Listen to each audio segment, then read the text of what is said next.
अधूरी मन्नत।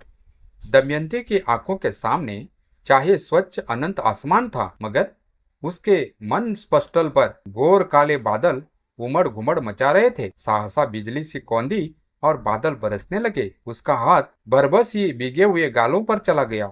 अचानक दमयंती के मन स्पटल पर एक चिन्ह उभरा और उसने खुद को अपनी उम्र की 48 की सीढ़ी से नीचे उतरते पाया। हर सीढ़ी पर भूली बिसरी यादें अपना अपना अक्स दिखती हुई गुजरने लगी, और वो जो ही 12वीं सीढ़ी पर पहुंची, उसे माँ की आवाज सुनाई दी, जो उसी को पुकार रही थी। दमोरी, कहाँ हो बिटिया? पढ़ रही थी अम्मा। आवाज सुनकर आंगन के बाहरी हिस्से में लगे नीम के पेड़ की छाया में बैठी हुई 12 वर्षीय दमयंती माँ के सामने आकर खड़ी हो गई। इतना पढ़कर भी क्या करेगी बेटी? ससुराल में तो चूल्हा चौका ही संभालना है ना। आज स्कूल की छुट्टी है तो जरा दुकान पर चली जा और पिताजी को भोजन के लिए घर भेज दे। ठीक है अम्मा, जा रही हूँ, मगर मुझे पढ़ाई के लिए मत टोका करो। मैं बड़ी होकर मास्टरनी बनना चाहती हूँ। मती मारी गई तेरी। भला ब्याह के बाद तुझे नौकरी कौन करने देगा? अम्मा, अभी से यह सब क्यों सोचूं? मैं जरूर मास्टरनी बनूंगी, देख लेना। हाँ अच्छा, जल्दी जा, दिवाली में एक ही महीना बाकी है। इसी सीजन में दिए और लक्ष्मी गणेश की मूर्ति की बिक्री से तगड़ी कमाई हो जाती है। बाकी के महीने तो कभी कभार ही मिट्टी के बर्तन बिकते हैं। यो तो गर्मियों में घड़े और सुरहाइयों से भी खूब कमाई होती थी, पर अब घर घर में फ्रिज की उपस्थिति ने उनके गढ़ में सेंध लगा दी है बेटी। फिर तेरे ब्याह के लिए भी तो रकम जोड़नी है ना। जा रही हूँ अम्मा, पर बार बार यह ब्याह वाली बात मत किया करो। गरीब कुंभार दंपति की बेटी दमयंती गांव के एकमात्र हाई स्कूल में कक्षा 7वीं की छात्र थी। वो पढ़ाई के साथ साथ घर पर माँ तथा दुकान पर पिता के कामों में हाथ बटाती और मौका पाकर जब तब आंगन वाले नीम के पेड़ के नीचे किताबें लेकर पहुंच जाती तथा मन लगाकर पढ़ती रहती।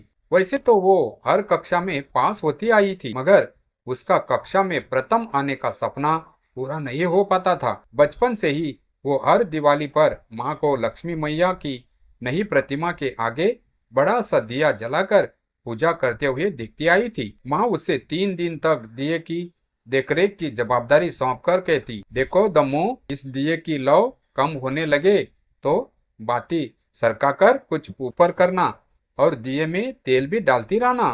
3 दिन रात तक यह दीपक ऐसे ही जलते रहना चाहिए। अगर बीच में ही बुझ गया तो लक्ष्मी मैया नाराज हो जाएगी। फिर क्या होगा माँ? दमो मासूमियत से पूछ बैठती। देखो बेटी, पूजा के समय हम प्रार्थना करके लक्ष्मी मैया के आगे मन्नत मानकर जो इच्छा करते हैं वो जरूर पूरी होती है, पर यह दीपक बीच में ही बुझ गया तो अपशगुन होता है और इच्छा पूरी होने में बाधा आ जाती है।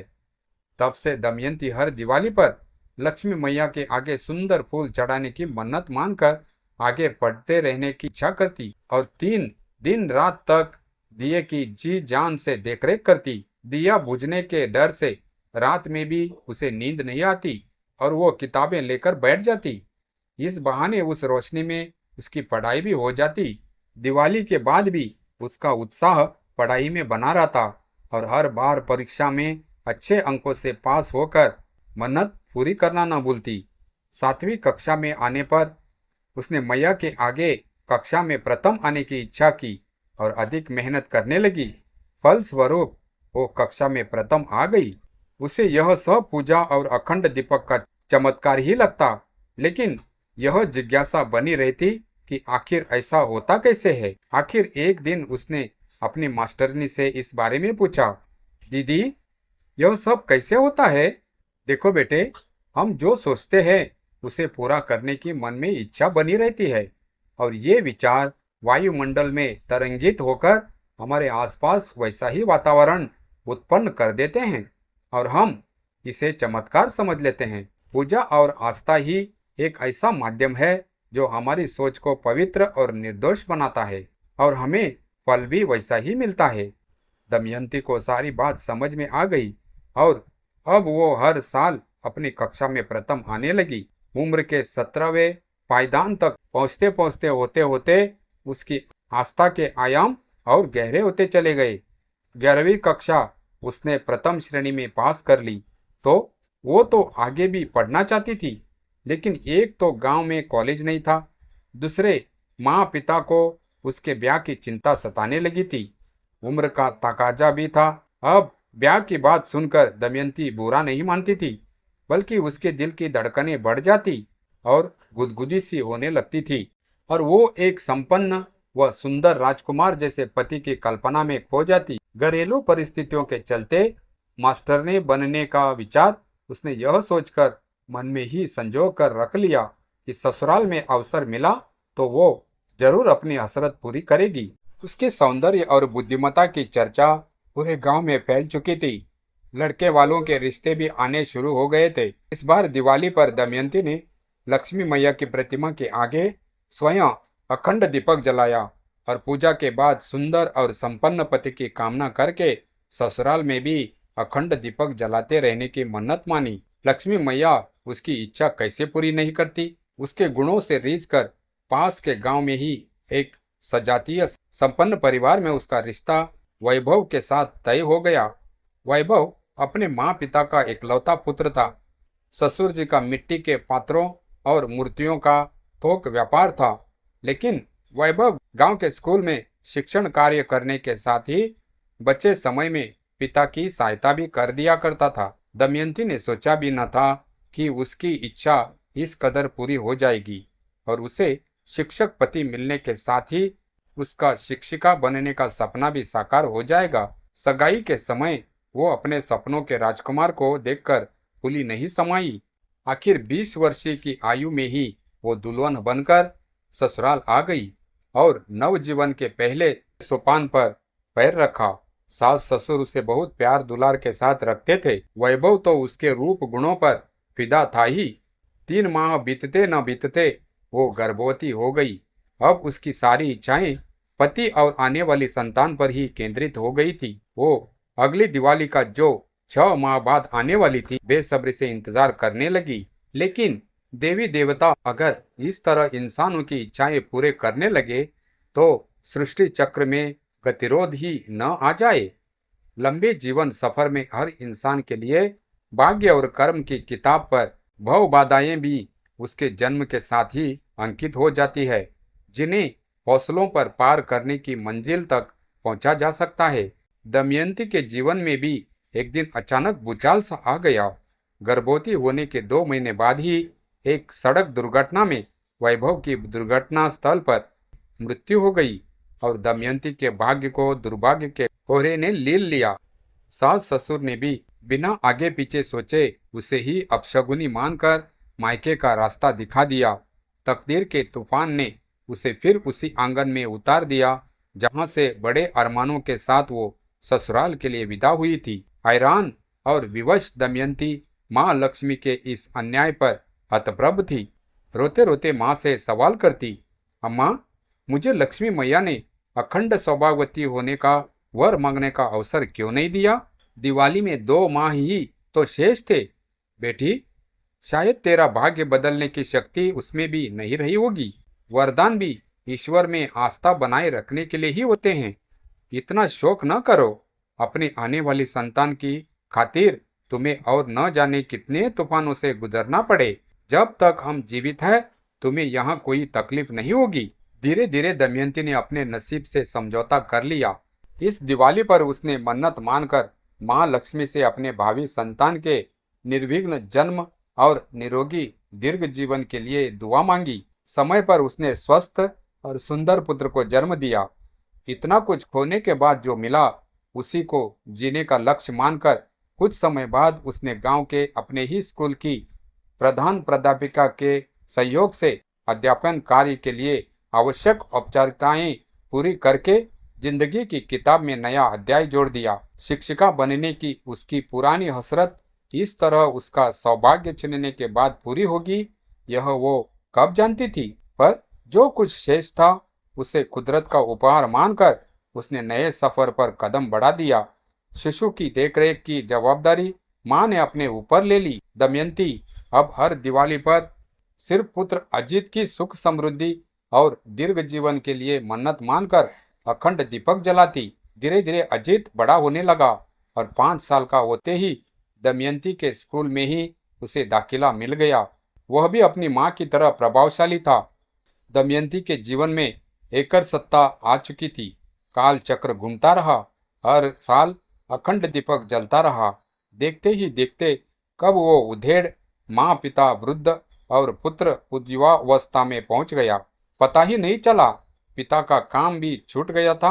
अब घर के कार्य और खर्च की सारी जवाबदारियां दमयंती के ऊपर आ गई थी, मगर वो हिम्मत के साथ डटी रही। अजित को स्कूली पढ़ाई पूर्ण होते ही शहर के कॉलेज में छात्रवृत्ति के साथ प्रवेश मिल गया। शहर में वो छात्रावास में रहने लगा और खाली समय में स्कूल के बच्चों को ट्यूशन पढ़ाकर अपने खर्च का भार अपने ऊपर ले लिया। आखिर 3-4 वर्ष कॉलेज की पढ़ाई और प्रतियोगी परीक्षाओं से जूझने के बाद उसे उसी शहर में एक अच्छी कंपनी में जॉब भी मिल गया। इधर गांव में दमयंती के माता पिता एक एक करके उसका साथ छोड़ गए। इतनी कम उम्र और नितांत अकेली दमयंती को अब जीवन पहाड़ सा लगने लगा। अजित ने घर बेचकर माँ को शहर चलने के लिए कहा, मगर वो घर बेचना नहीं चाहती थी। माँ पिता की एक ही निशानी थी।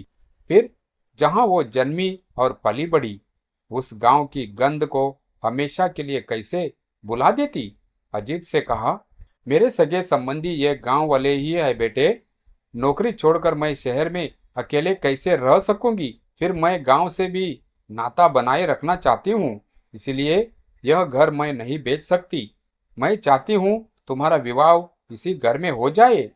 अजित ने होश संभालते ही माँ को संघर्षरत ही देखा था। वो उसकी बात कैसे टालता, मगर वो शादी कॉलेज में अपने साथ पढ़ने वाली अपनी पसंद की लड़की से करना चाहता था। लड़की को माता पिता को तो रिश्ता मंजूर था, बस दमयंती को ही देखकर अपनी सहमति ही मोहर लगानी थी। दमयंती ने खुशी खुशी बेटे की मुराद पूरी की और अक्षता बहू बनकर घर में आई।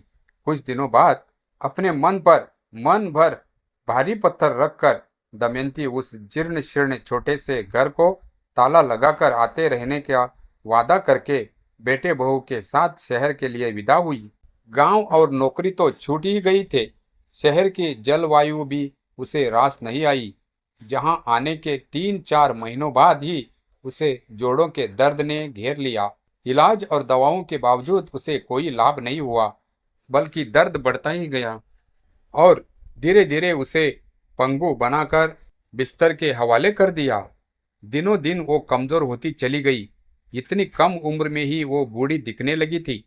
जीने का सारा उत्साह जाता रहा और मन ही मन जिंदगी से मुक्त होने की प्रार्थना करने लगी थी।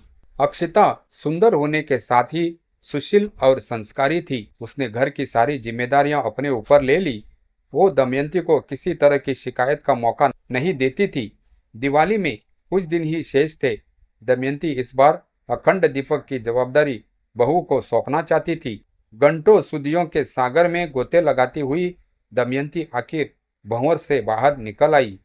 उसे इस समय किसी हमदर्द की जरूरत महसूस होने लगी, जिसके सामने अपना दर्द बयां करके अपने दिल का बोझ हल्का कर सके। उसने अक्षता को बुलाया और पास बिठाकर अपनी बीती हुई सारी दास्तान और अखंड दीपक की महिमा सुनाकर प्यार से बोली, देखो बेटी, आज हमारे पास जो कुछ भी है माँ लक्ष्मी की कृपा का फल है।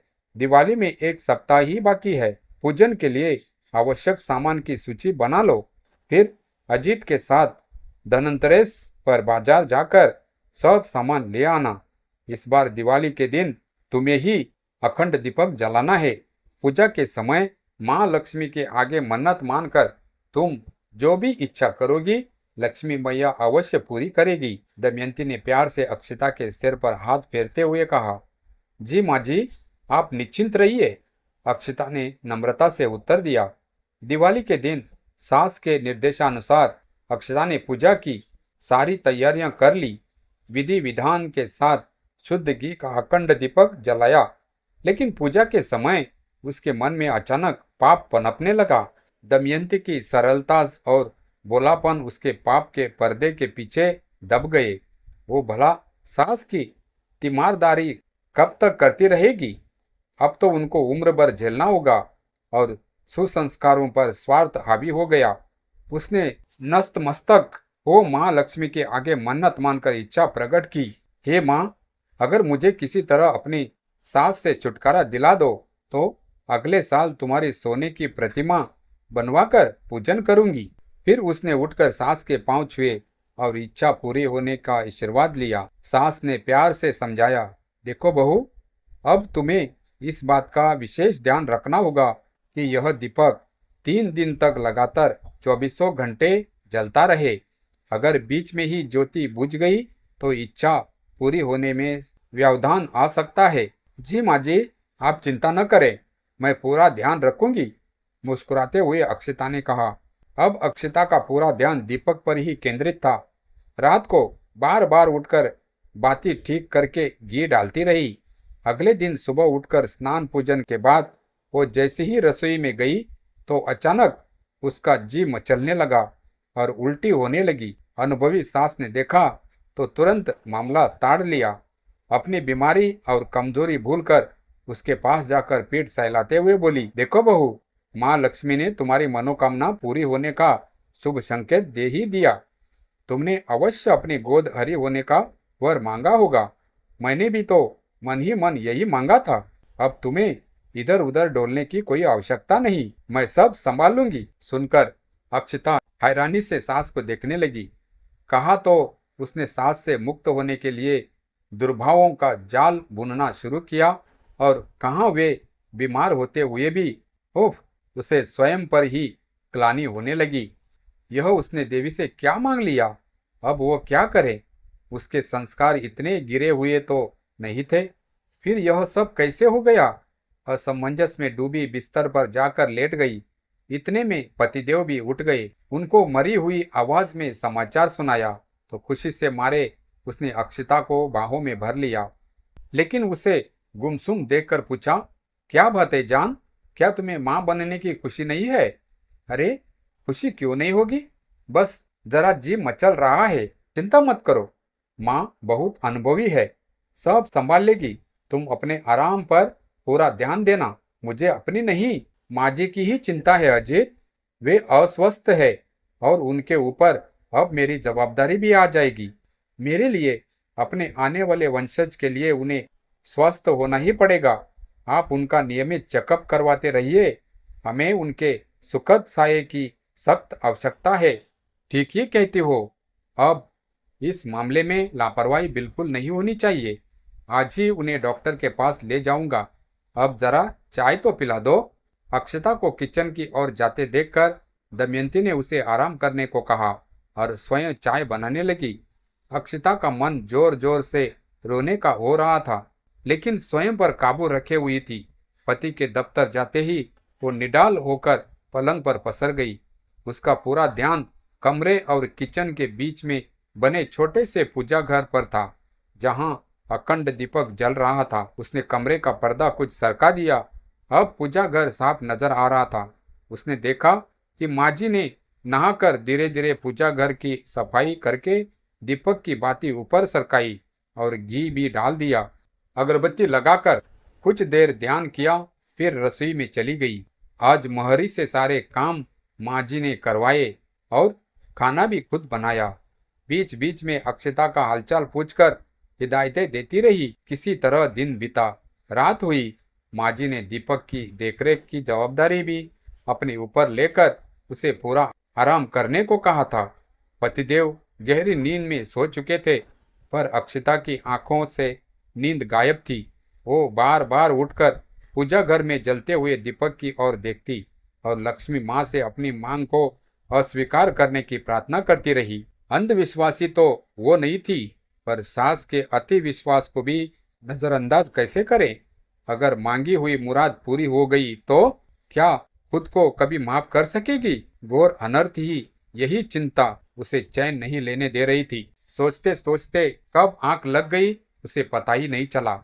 तड़के आंख खुली तो वो पति को नींद में देखकर कमरे से बाहर ही टहलने लगी। पूजा घर जलता हुआ दीपक देखते देखते अचानक उसके कानों में सास के कहे हुए शब्द गूंज उठे, देखो बहू, अब यह दीपक 3 दिन तक अखंड जलते रहना चाहिए, वरना इच्छा पूरी होने में व्यवधान आ सकता है। अगर यह दीपक ही बुझा दूं तो सास का कहना सच भी हो सकता है, यानी मेरी मन्नत अधूरी रह जाएगी। सासू माँ को तो किसी तरह समझा दूंगी, मगर यह दीपक अखंड जलता रहा तो मेरी आत्मज्योति खंड खंड हो जाएगी और इस दीपशिखा की आंच में मैं आजीवन झुलसती रहूंगी। अंत मन्नत अधूरी रहने में ही सबकी भलाई है। मन ही मन अक्षता ने सोचा।